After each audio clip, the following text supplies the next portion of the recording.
आलस्य, प्रमाद, भोगों का चिंतन, मन का डिप्रेशन में पहुंचना, कमर में दर्द, टांगों में दर्द, सर में दर्द, घबराहट होना, बिना किसी कारण के मन भयभीत हो रहा है, भोजन अपच हो रहा है, बिना किसी प्रक्रिया के वीर्य नाश हो रहा है, बिना किसी प्रक्रिया के। काहे को मृत्यु स्वयं स्वीकार कर रहे हो?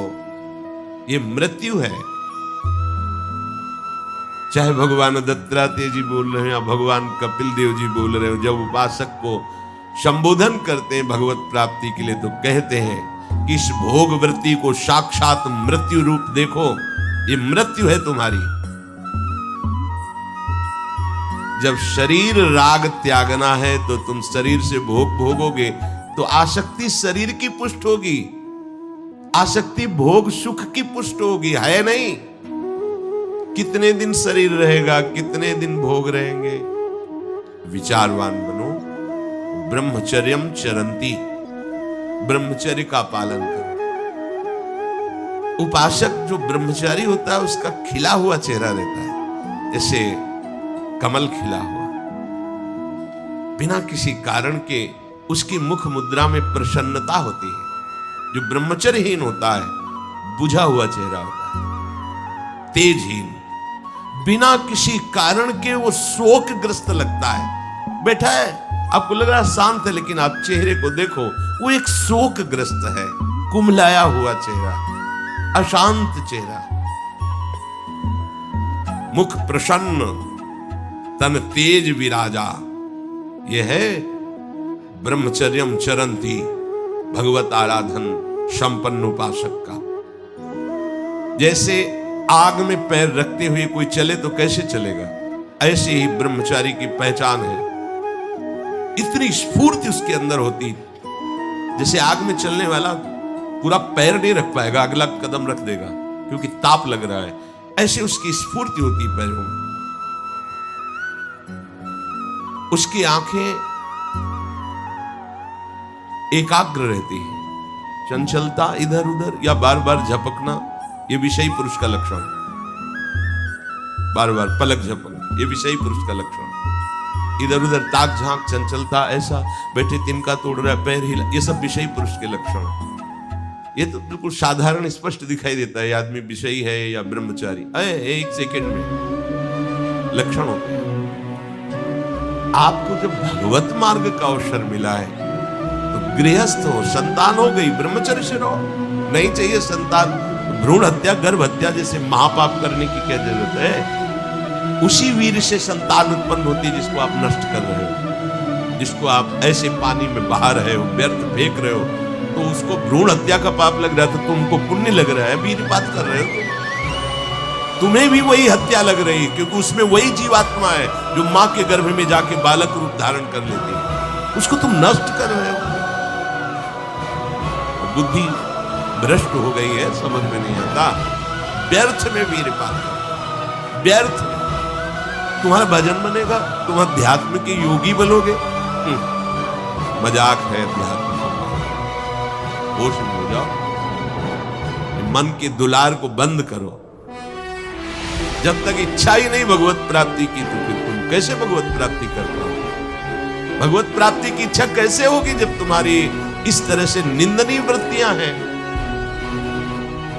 इंद्रियों को दुलार कर रहे हो, मन को दुलार कर रहे हो, भगवत प्राप्ति चाहते, आचरण नीच, चाहते हो उच्च पदवी, सावधान। यदि क्षंतो ब्रह्मचर्यम चरन्, ब्रह्मचर्य बहुत बहुत आवश्यक है, सबके लिए आवश्यक है, स्त्री पुरुष सबके लिए आवश्यक है। आप उसको केवल भगवत प्राप्ति से ही मत समझिए। अरे जीना है तो ब्रह्मचर्य की आवश्यकता है, स्वस्थता की आवश्यकता है, प्रसन्नता की आवश्यकता नहीं। मरा हुआ जीवन, रोज सुबह शाम निकल रही, रोज जीवन जा रहा, किस काम का जीवन? गया, गई रात्रि, गई दिन, गया समय जा रहा है। तुम्हारा उद्देश्य क्या है? तुम्हारे हाथ क्या लग रहा है? क्या प्राप्त कर रहे हो? विचार ही नहीं रहे, विवेक ही नहीं रहे, पशुवत बस ऊपर चमड़ी में सुंदरता का लेप करके और मलमूत्रों के भांड में प्रियता करके पूरा जन्म नष्ट कर दे। कैसी धिक्कारमयी बुद्धि हमारी है। जहां हमें मुक्त होना चाहिए वहां मांग क्या रहे। कोई बिरला ही मुक्त होना चाहता है, वो बिरला वही होता है वीतरागा, जिसका राग नष्ट हो गया है, वो वैराग्यवान चाह करता है भगवत प्राप्ति। जो भगवत प्राप्ति की इच्छा रखता है और ब्रह्मचर्य का पालन करता है, उसकी इंद्रियां शांत हो जाती है। सिद्धांत खूब भगवत भजन करो, चाहे गृहस्थ हो चाहे विरक्त। संतान उत्पत्ति की आवश्यकता है तो ब्रह्मचर्य नष्ट करो, नहीं तो गृहस्थ में भी ब्रह्मचर्य रहा जा सकता है। हर समय थोड़ी तुम्हारे अंदर विकार रहता है। बहुत सात्विक गृहस्थ अपने दर्शन की, बहुत सात्विक। अब तो ऐसा देखना सुनना बोलना खाना पीना हो गया है कि ब्रह्मचर्य तो एक स्वप्न जैसी बात है, कोई इसे धारण ही नहीं करना चाहता। उसका कुपरिणाम सब भोग रहे हैं, सब भोग रहे हैं। नई अवस्था है, पता नहीं चलता है कि इसका जीवन का क्या उद्देश्य है, जीवन क्या है, समझ में नहीं आ रहा। मतलब कोई बाहरी संसारी हो तो चलो, बेचारे को मार्ग नहीं पता, रोज सत्संग सुनते हैं, उनको ये पता नहीं कि मेरा उद्देश्य क्या है। अभी तक कैसे यही समझ में नहीं आता, उद्देश्य क्या है तुम्हारा। भोग उद्देश्य है तो नाटक क्यों कर रहे हो, जाओ मरो जाके भोगों में। अगर योग उद्देश्य है तो फिर चूक क्यों कर रहे हो, आगे बढ़ो। संपूर्ण इंद्रियां शांत हो जाती है उसकी, जिसके अंदर भगवत प्राप्ति की इच्छा और ब्रह्मचर्य पालन। शब्द याद करो, ये शास्त्र है। यही तो हम चाहते हैं, इंद्रियां शांत हो जाए, यही चाहते हैं हम। भोग नहीं चाहते हम सब। हमारी इंद्रियों में जब वेग आता है तो हम परेशान हो जाते हैं, ये कैसे शांत होंगे। तो पूर्वाभ्यास रहा है, यही रास्ता रहा है कि जब वेग आवे तो इंद्रियों से भोग करो तो शांति मिल जाएगी, ऐसा। और ये उल्टा है, त्यागात शांतिरंतरम। भोग का वेग आए, सह जाओ तो शांत हो जाओ। पर उल्टा बात हमारी बुद्धि सिखाती है कि भोगों को भोगो तो शांति मिल जाएगी। और भगवान कह रहे, जिन्होंने रचना रची इंद्रियों की और भोगों की भी, वो कह रहे त्यागात शांतिरंतरम। तुम उनका त्याग कर दो तो शांति को प्राप्त हो जाओगे। चाहते हम शांति ही है, पर हमारी दुर्दशा है। एक आदमी गंगा के किनारे शांत बैठा, गंगा की तरंगों में आनंद ले रहा था। उसका मित्र आया, ओ कैसे बैठे हो, शांत। अरे नहीं भाई, कुछ करना चाहिए, कुछ बोलो ना, कुछ करना चाहिए। करने से क्या होगा, कुछ करोगे तो पैसा मिलेगा, पैसे से क्या करेंगे, भोग सामग्री लेंगे, भोग सामग्री से क्या करेंगे, भोगेंगे, भोगने से क्या होगा, शांत हो जाएंगे। बोले तुम्हारी गलत बात है, भोगों से शांति तो प्राप्त नहीं होती। मैं अभी शांत बैठा हूं और तुम मुझे अशांति की प्रेरणा दे रहे हो कि कुछ करो, धन मिलेगा, उससे भोग मिलेगा और भोग के बाद शांति मिलेगी। ऐसा कभी हो ही नहीं सकता। भोगों के भोगने से अशांति और तृष्णा पैदा होती है। बस ऐसा ही मेरा मित्र मन है, ये सिखाता है, यही सिखाता है। हम शांत बैठना चाहते हैं, ये मुझे अशांति के मार्ग में लेकर शांति दिखा रहा है। संभालो संभालो, सबसे चूक हो सकती है, चूक को संभाल ले वही साधक है। अगर चूक ना हो तो साधक थोड़ी, हो तो सिद्ध है। साधक का शब्द ही है कि वो साधना कर रहा है, उससे चूक हो सकती है, पर वो चूक पुनरावृत्ति में नहीं आनी चाहिए। एक बार चूक हो गई, संभाल लिया। भगवान उस चूक को चूक ही नहीं मानते जो संभाल ली जाए। जो बार बार पुनरावृत्ति की जाती है वो अपराध है, वो दंड है, उसको भोगना पड़ेगा। कोई और दंड नहीं देगा, वही क्रिया, वही चेष्टा तुम्हारी तुम्हें जला देगी, तुम्हें अशांत कर देगी। एक क्षण की चेष्टा पूरे जीवन भर के लिए तुम्हें जलन पैदा कर सकती, पूरे जीवन। एक चेष्टा तुम्हें विमुख कर सकती है, पूरा जीवन बर्बाद कर सकती है। तत्ते पदम संग्रहेण प्रवक्षे, ये समस्त साधनों का आखिरी फल है। जब कोई भगवत प्राप्ति की इच्छा करके ब्रह्मचर्य, ये बहुत खास बात है, बैठा लीजिए आप सब। ब्रह्मचर्य की अत्यंत आवश्यकता है बिना ब्रह्मचर्य के अध्यात्म की चढ़ाई पर नहीं चढ़ सकते हैं। आपको परेशानी इसलिए होती कि आप उसी का चिंतन करते हैं। चिंतन छोड़ दीजिए, अभ्यास के द्वारा ऐसा चिंतन कीजिए। ऊपर प्रभु ने वर्णन किया, अभ्यास योग युक्तेन चेतसा नान्यगामिना। अपने चित्त को प्रभु के नाम रूप में लगाइए। भोगों का चिंतन ही ना हो तो कोई परेशानी नहीं भोग त्यागने में। भोग त्यागने में इसलिए परेशानी है कि हमारा भोग चिंतन मुझे चैन से नहीं रहने देता। अंदर से देखिए, कोई भी भोग क्रिया होने के पहले उस भोग में तदात्म होता है और चिंतन होता है। क्रिया बाद में होती है, सब कार्य पहले हो जाता है चिंतन के द्वारा। अब चिंतन के द्वारा उससे जो सुखानुभूति हो रही, अब वो क्रिया में सुखानुभूति प्राप्त करना चाहता, वो है नहीं। फिर क्रिया के बाद फिर चिंतन, फिर क्रिया, फिर चिंतन, दुर्गति को प्राप्त हो जाता है। चिंतन बदल गया, फिर क्रियाओं का कोई महत्व ही नहीं रह गया, भोगों का कोई अस्तित्व ही नहीं रह गया। जिसका अखंड चिंतन चलता है, कोई भी विषय उस पर अपना प्रभाव नहीं डाल सकता। सब इंद्रियां शांत हो जाती हैं। अब उससे प्राप्त हुआ जो आखिरी फल है साधना का, भगवान कह रहे ये आखिरी फल है। पदम संग्रहेण प्रवक्षये, वो उस परम पद में प्रवेश कर जाता है। परम पद में अच्छी तरह से उसका प्रवेश हो जाता है, अर्थात फिर कभी नहीं लौटता है। उसे परम पद कहते हैं। सर्वद्वाराणि संयम्य मनोहृदि निरुध्य च मूर्धन्याधायात्मनः प्राण मास्थितो योग धारणाम ओम इत्येकाक्षरम ब्रह्म व्याहरन् मामनुस्मरन् यह प्रयाति त्यजन् देहं स याति परमां गतिम्। श्री भगवान कह रहे, जब वो ब्रह्मचर्य से भगवत प्राप्ति की इच्छा करके चित्त से निरंतर मेरा चिंतन करता है तो इंद्रियां शांत हो जाती हैं। इंद्रियों के संपूर्ण द्वारों को रोक दिया। आंखें खुली हैं या बंद, केवल नाम दिखाई दे रहा है या मंत्र दिखाई दे रहा है, या मंत्र अधिष्ठात्र देवता श्यामा श्याम दिखाई दे रहा है।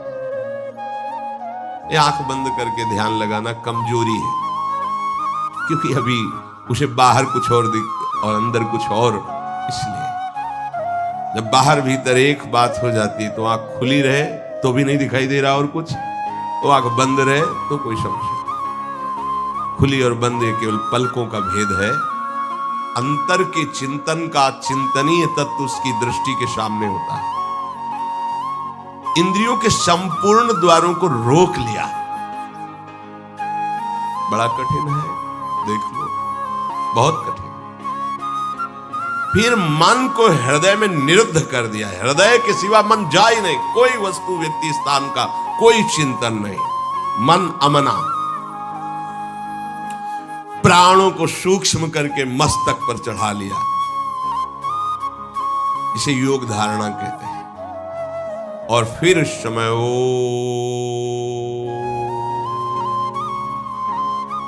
ये भगवान का नाम है ओम, ये ब्रह्म स्वरूप है। इसी से वेदों का प्रादुर्भाव हुआ। वेदों का जनक है प्रणव ओम, आ उमा, इन्हीं से वेदों का प्रादुर्भाव हुआ। बड़ी महिमा है ओम, उद्गीत। एक अक्षर ब्रह्म का मानसिक चिंतन करते हुए माम अनुस्मर, मेरा स्मरण करते हुए वो जब शरीर छोड़ता है तो सीधे परम गति को प्राप्त होता है। आप घबरा जाएंगे नहीं? घबरा जाएंगे नहीं बात सुन के। समस्त इंद्रियों को रोककर, मन को हृदय में निरुद्ध करके, प्राणों को इतना सूक्ष्म कर लिया है कि ब्रह्मरंध्र में स्थापित कर दिया, और ओम उच्चारण करते ब्रह्मरंध्र फटा, परम गति को प्राप्त। ये है शुद्ध परम योगी की गति। इसलिए महाप्रभु हरिवंश चंद्र जो बिल्कुल सरल बात कह रहे हैं और उसके साथ साक्षी भी दे रहे हैं कि ये मैं ही नहीं कह रहा हूं, ये बड़े बड़े महापुरुष कह रहे हैं। आरती मदन गोपाल की कीजिए, देव ऋषि व्यास सुखदास सब कहत निज, क्यों न बिनु कष्ट, क्यों न बिनु कष्ट रस सिंधु को पीजिए। आरती मदन गोपाल की कीजिए, आरती मदन गोपाल की कीजिए। हरिवंश महाप्रभु फिर बड़ा एक कष्ट का मार्ग है, चूक हो गई तो परम गति नहीं मिलेगी, लेकिन हम तुम्हें हंसते खेलते परम गति का मार्ग बता रहे हैं। इत सजनी जो परम कृपाल, मदन गोपाल को अपने घर का ठाकुर मान लो, पद्मासन लगा के, प्राणों को सूक्ष्म करके, इंद्रियों को निर्विषय करके, मनोनिग्रह करके, प्रणों का चिंतन करते हुए, योग बल से प्राणों को मस्तक पर धारण करके, ब्रह्मरंध्र का भेदन करके परम गति को, वो परम गति बहुत हल्की होगी जो यहां मिलेगा। इस परम गति को प्राप्त महापुरुष भी महारानी जी के निकुंज में झांक भी नहीं सकते, नहीं झांक सकते, बहुत दुर्लभ रस है ये। क्या करो? बिल्कुल, क्यों न बिन कष्ट रस सिंधु को पीजिए। परम गति यही तो है लालजू महाराज, और कौन है? यही परम पद है। वो मेरे में प्रवेश पा जाता है, एकत्व भाव से भगवान में लीन हो गया, जैसे जल की तरंग समुद्र में लीन हो गई, ऐसे वो लीन हो गया। यहां का लीन होना अलग है। बहुत जल्दी आपको बिना किसी कष्ट के परम लाभ मिल जाएगा। ठाकुर सेवा विराजमान है।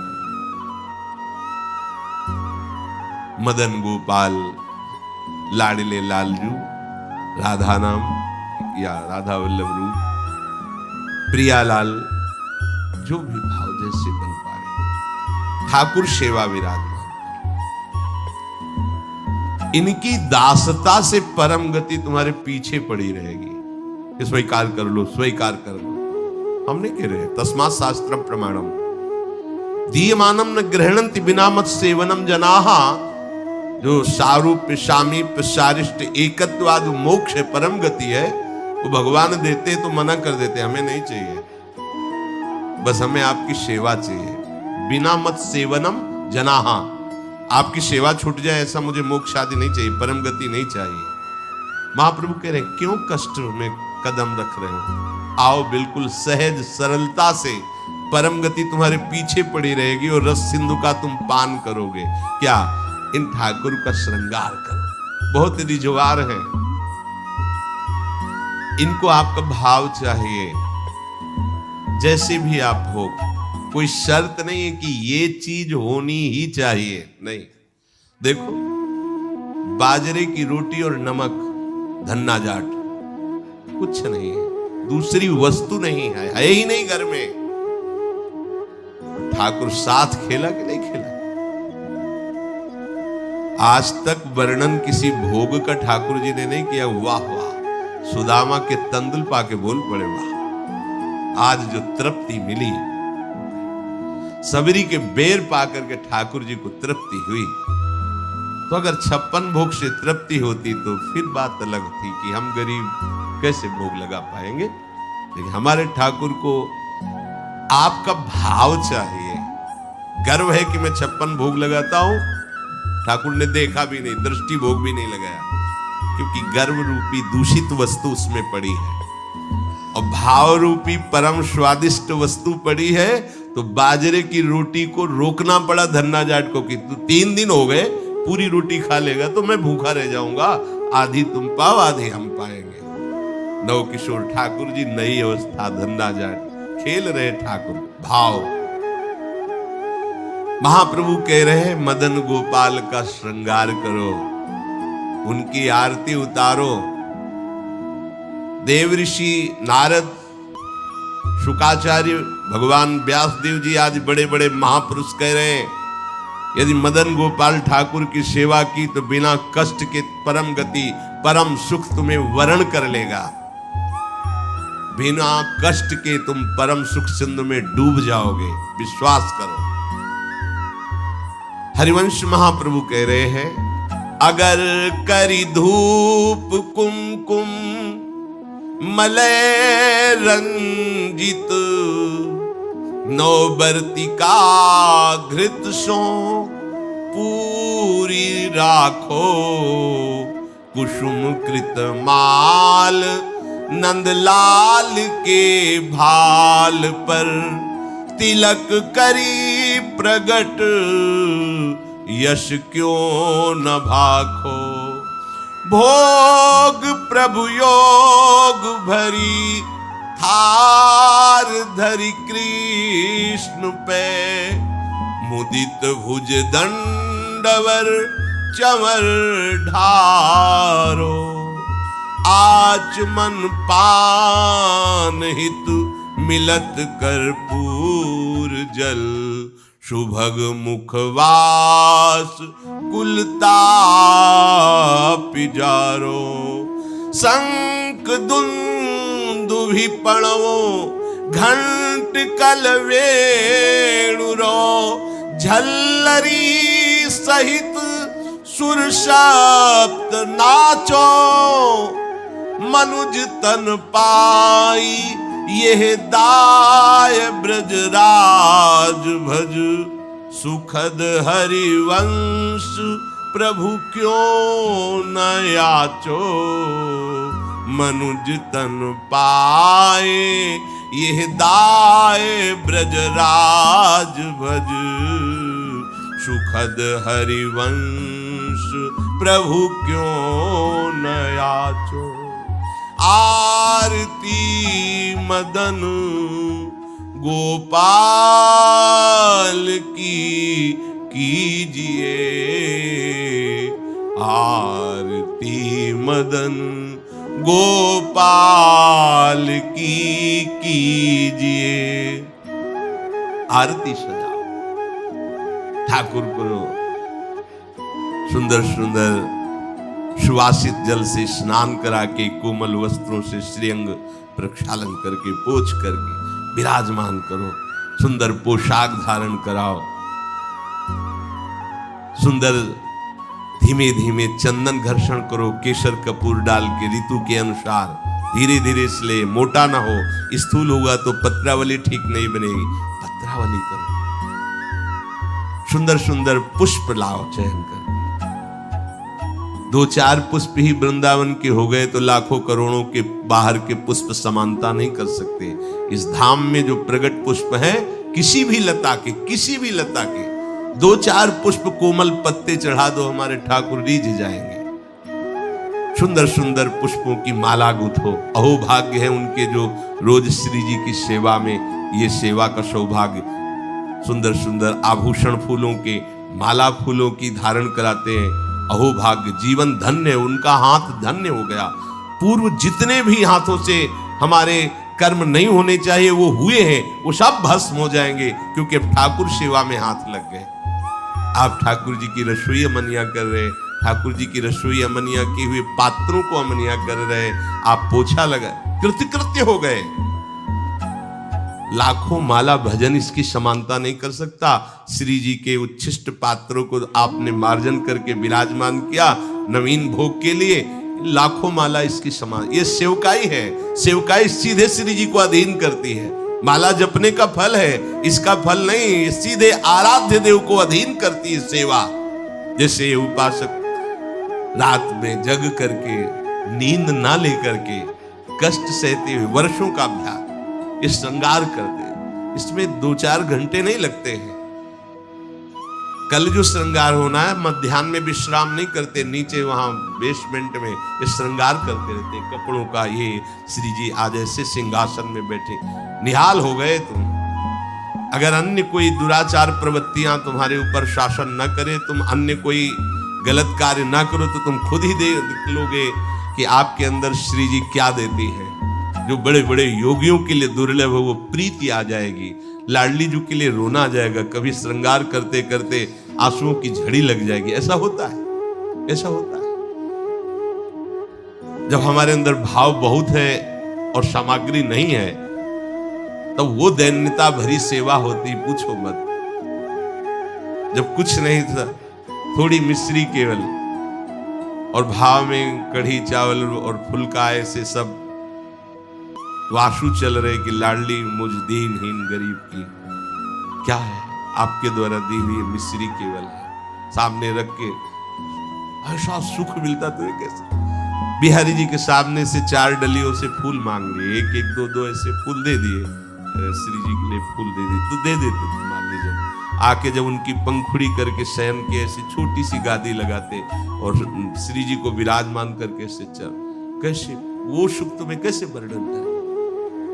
बड़े बड़े योग सिद्धांत भी जहां प्रवेश नहीं पाते, वो ये बात है। जोग कुजोग ज्ञान अज्ञानू जहां राम प्रेम प्रधान, सो सब धर्म कर्म जर जाऊ जहां राम पद पंकज भाऊ। ये आखिरी स्थिति है प्रेम की। महाप्रभु कह रहे इस बात के सुखदेव जी, भगवान व्यास देव जी, देवर्षि नारद साक्षी है कि जो मैं बात कह रहा हूं कि बिना कष्ट के तुम्हें रस सिंधु की प्राप्ति होगी।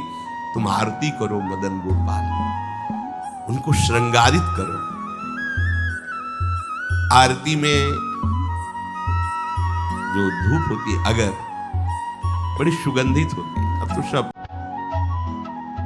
बदल रहा है पैसे के कारण, अन्य अन्य मिलावट की धूप, जरा सी धूप की सुगंध, पूरा वातावरण सात्विक। अपने यहां पहले धूप आरती होती है, बड़ा दुलार भरी सेवा। फिर इसके बाद जो बत्ती की नोक होती है उसमें चंदन लगाया जाता है, सूखा चंदन पिसा हुआ सूखा, ऊपर से केसर, वो हल्का सा केसर पर लिए हुए चंदन, क्योंकि जे भी हम प्रज्वलित करेंगे तो पहले धुआं ना निकले, सुगंध निकले। इसीलिए महाप्रभु कह रहे हैं कि कुमकुम मलय रंजित वर्तिका, 9 वर्तिका जिसमें चंदन बुरा ऐसे, क्योंकि घी लगा होता है वो चिपक जाए, फिर केसर पिसी हुई ऐसे। तो जे भी हम अग्नि प्रज्वलित करेंगे तो धुआं नहीं निकलेगा, उससे चंदन की सौरभ, ये भाव की चीज है। बोले मलय कुमकुम मलय रंजित 9 वर्तिका, कैसी घृतसो पूरी राव, घी से सनी हुई पूरी। कुसुम कृत माल नंदलाल के भाल पर तिलक कर प्रगट यश क्यों अहो भाग्य। आप चंदन घिसे श्री जी के लिए, फिर उससे आप श्री जी को तिलक रचना कर रहे, पत्रावली लगा रहे, अहो भाग्य। ये बड़े भाग्य से सेवा का सौभाग्य मिलता है। पूज्य पादुड़िया बाबा, भजन करना भी बहुत कठिन बात है, लेकिन भजन किया जा सकता है, पर सेवा करना बहुत कठिन है, क्योंकि सेवा में सुख की चाह का नाश होता है। सेवक सुख चाह, मान भिखारी, व्यसनी धन, शुभ गति बेविचारी, ये तो मूर्खता है। सेवक सुख की चाह करे नहीं, सेवक सुख देने की चाह रखता है। भिक्षुक मान त्यागी होता है, बैरागी मान त्यागी होता है। सुंदर सुंदर फूलों की माला प्रभु के गले में धारण करवावे, सुंदर तिलक रचना करे। तिलक रचना और माला धारण करवाते समय यश क्यों ना भाके। जैसे आप श्री जी का श्रृंगार कर रहे हो तो आपको गुनगुनाना चाहिए अंदर, ब्रजनव तरुणी कदम्ब मुकुट मणि श्यामा आजू बनी, नख शिख लोंग अंग माधुरी मोहे श्याम धनी। ब्रजनव तरुणी कदम्ब मुकुट मणि श्यामा आजू बनी। पत्रावली यो राजत कवरी गुंथित कच कनक कंज बदनी, चिकुर चंद्रिकन बीच अर्ध बिदु मानो ग्रसित फनी। या आवत श्री वृषभानु दुलारी। पूरे पद में प्रथम उबटी मत जन कर सज्जित नीलवर, श्रृंगार के पदों का क्यों गायन नहीं कर रहे। आचार्य चरण कह रहे जब आप श्रृंगार कर रहे हैं श्री जी का तो पद गुनगुनाना चाहिए। श्रृंगार के बनी वृषभानुनंदिनी आज भूषण बसन विविध पहिरे तन पिय मोहन हित साज। बहुत से श्रृंगार के पद है, गुनगुनाना चाहिए। तिलक करी प्रगट यश क्यों न भाखो, क्यों नहीं तुम गायन कर दो। अब आप तिलक रचना कर रहे हो, बातें प्रपंच की सोच रहे हो या कर रहे हो, ठीक बात नहीं है। अभी तिलक रचना ठीक नहीं है। जिनकी तिलक रचना कर रहे हो उनके यश का, उनकी सुंदरता का गायन करते हुए फिर कह रहे हैं महाप्रभु, इसके पश्चात भोग प्रभु योग भरी थार धरी कृष्ण पे। जब हमने श्रृंगार किया, आरती तैयार करके विराजमान कर दिया। सेवा में एक क्षण का भी विलंब नहीं होना चाहिए। आपको पता है धूप के बाद श्रृंगार आरती होगी तो धूप होते होते श्रृंगार आरती प्रज्वलित हो जानी चाहिए। धूप की जेव ही पदावली संपन्न होने जा रही श्रृंगार आरती ऊपर, इसके लिए देखना पड़े तो सेवा में प्रमाद माना जाता है। सेवा में स्वामी की सेवा की आवश्यकता के पहले सेवक सेवा सौंज लिए खड़ा है। ये नहीं आरती कहाँ है, आरती, अरे आरती तैयार करो, ये प्रमाद स्थिति है। इसलिए सबसे पहले प्रभु ने कहा है आरती तैयार कर ली, श्रृंगार किए हुए प्रभु को तिलक लगाए, माला पहनाए, अब भोग लगाए। आरती तैयार है पहले से, जैसे उस दिन त्रुटि नहीं, ये विलंब नहीं, सेवा में प्रमाद नहीं। स्वामी जी के मन में बाद में आता है सखियां पहले सेवा सौंजे करती, आज ऐसा होगा, पहले ही पता है उनको। तो आपको तो पता है ना, पहले धूप के बाद श्रृंगार आरती। अब भोग, भोग प्रभु योग भरी थार धरी कृष्ण पे। योग में दो भाव होते हैं, एक होता प्रभु के योग्य भोग। ऐसा नहीं कि तुम अपनी मनमानी की प्याज लहसुन छौके प्रभु का ही सब बनाया हुआ है, सब मूर्खता नहीं। फिर प्रभु के बनाए हुए और भी कुछ हैं जो तुम नहीं भोग पाओगे। दंड विधान, नरक, रोग नहीं भोग पाओगे। भोग प्रभु के योग्य लगाओ, जो हमारे प्रभु नहीं पा सकते वो हम नहीं पा सकते, इसलिए प्रभु के योग्य भोग लगाओ। शास्त्र सम्मत, संत जन सम्मत जो प्रभु को भोग लगाने योग्य पदार्थ है वही भोग लगाना चाहिए।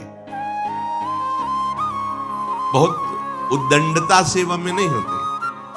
प्राय प्रभु ने ही तो बनाया, प्याज लहसुन हम उसको भोग लगा देते हैं तो क्या है, उन्होंने ही तो बनाया है। हाँ, उन्होंने नरक भी बनाया है तो आपको घुमा देंगे तो क्या परेशानी होगी, आपको थोड़े दिन रख लेंगे नरक तो आपको कोई परेशानी, फिर परेशानी ही परेशानी है। कैंसर भी प्रभु ने बनाया है, किडनी फेल भी प्रभु ने बनाया है, हार्ट, बड़ी समस्याएं, तो समस्याएं भी तो प्रभु ने बनाया है। होश में भोग प्रभु योग भरी, प्रभु के योग्य जो पदार्थ है वो थाल में रखो। दूसरा आध्यात्मिक आंतरिक भाव, योग कहते हैं अपनेपन का। इतना अपनापन हो कि मेरे लाडले हैं। अब कैसे, जैसे माँ अपने बच्चे को जब भोग पवाती है तो क्या अच्छी से अच्छी वस्तु पवाती है। कोई चाह होती है क्या, चाह एक ही होती है भरपेट बच्चा पाले। पूरा दूध खाली करो, खाली करो, नहीं खाली करोगे ना बाजार नहीं लिवा जाएंगे, तुम्हारे लिए वो चीज नहीं लाएंगे। फिर अगर नहीं खा, एक थप्पड़ मारो। वो रोष प्रकट कर रही काय के लिए, पूरा खाली करो दूध, अभी तो इतना कम पिया है। और उसकी भाव दशा को देखो कितना प्यार भरा है। क्यों, अपनापन है ना, मेरा लाला है तो मेरे लाडली लाल है, मेरे लाल।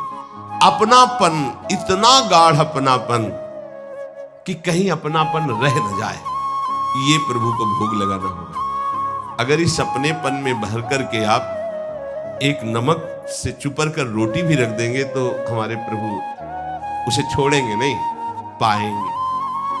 अपनापन प्रभु से नहीं है तो दुर्योधन ने भी व्यवस्था की थी भगवान की, देखा भी नहीं।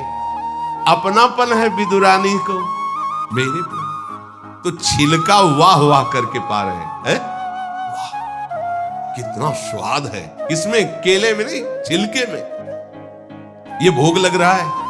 काहे का, योग भरी, युक्त होकर, प्रभु में तदात्म होकर, प्रभु के प्रेम में डूबी विदुरानी, केले का छिलका दे रही, होश भी नहीं। तो महाराज को भी, सर्वज्ञ प्रभु को भी होश नहीं। वो ये नहीं बोले कि अरे सुनो सुनो छिलका फेंको, ये गूदा हमें लाओ ना खिला, ऐसा नहीं। वो भी मस्ती से विदुर जी पधारते हैं। अरे पगली ये क्या कह रही, प्रभु को छिलका छीन के गूदा दिया। प्रभु की आंख खुली, जैसे वो डूबी थी ऐसे प्रभु डूबे थे। वो पवाने में डूबी थी, प्रभु पाले में डूबे थे। आंख खुली, बेस्वाद हो गए। विदुर जी अब वो स्वाद नहीं रहा, क्योंकि तुम्हारी बुद्धि लग रही है, वहां बुद्धि ही नहीं रही। ऐसा योग हो गया है कि भोग चक्क लग रहा है। ये है वास्तविक भोग। दो प्रकार का भाव इसमें कि प्रभु के योग्य ही भोग थार पे विराजमान करे, और दूसरी बात प्रभु से इतना अपनापन हो जाए कि अपनेपन में आप थोड़ा सा जल भी देंगे तो अमृत जैसा प्रभु से पान करेंगे। प्रभु योग भरी थार धरी कृष्ण पे अब सुंदर भोग लगाया। आचमन पानहित मिलत कर्पूर जल, सुवासित सुगंधित। ऋतु के अनुसार सर्दी है, हल्का सा गुनगुना जल, गर्मी का समय है, शीतल जल, थोड़ा कपूर मिश्रित, थोड़ी इलायची डाल, सुगंधित सुवासित। जितना भाव करोगे ना आप, अच्छा आपके पास कुछ नहीं, भाव के में क्या जाता है, अमुक अमुक पदार्थ डाल दे, बड़ा सुवासित बड़ा सुगंधित जल। अब आचमन करा रहे हैं, प्रभु स्वीकार कर रहे हैं। वस्तु भोक्ता प्रभु तब होते जब आपके अंदर भाव हो। तो पहले भाव भोगा फिर वस्तु, अगर भाव नहीं तो वस्तु भोक्ता प्रभु नहीं होते, ये ध्यान रखना। वस्तु वापस तुम्हें मिलती है ना, तो ऐसा नहीं कि भोग नहीं लगा, पक्का प्रत्येक कण कण का भोग लगा, क्योंकि आपका भाव उसमें मिला। भाव प्रभु ने पा लिया और उच्छिष्ट वस्तु आपको दे दी। अब जब आप पाओगे तो वही उच्छिष्ट प्रसन्नता प्रदान करेगा। प्रसादे सर्व दुखानाम हानि रस्योपजायते, समस्त हानि, वह अखंड प्रसन्न, ऐसी प्रसन्नता में भगवत प्रेम स्फुरित होता है। आचमन कराया सुगंधित जल से, फिर सुभग मुखवास, मुखवास पान की बीड़ी, सुंदर पान की बीड़ी, इलायची नारियल आदि डाल के सुंदर तैयार प्रभु को पवाया। मुखवास, इससे क्या होगा, जितने भी दैहिक दैविक भौतिक ताप है सब तुम्हारे नष्ट हो जाएंगे। जितने भी ताप समूह के समूह सब भस्म हो जाएंगे। अब सुंदर चंवर लेकर के प्रभु के ऊपर चंवर कर रहे हैं। फिर शंख दुंदुभी पणव घंट वंशी झल्लरी, ये सब स्वर से एक साथ बजावे और फिर प्रियालाल की आरती करें। आरती गान करके फिर नृत्य करें, नाचो आदेश करते हैं। झल्लरी सहित सुर सप्त नाचो। ये क्या हुआ, बोले मनुज तन पाए दाय ब्रजराज भज, सुखद हरिवंश प्रभु क्यों न याचो। हरिवंश महाप्रभु कहते हैं मनुष्य शरीर की प्राप्ति और ऐसा दांव भगवत प्राप्ति का, अब इससे बड़ी कोई भगवत प्राप्ति नहीं होगी।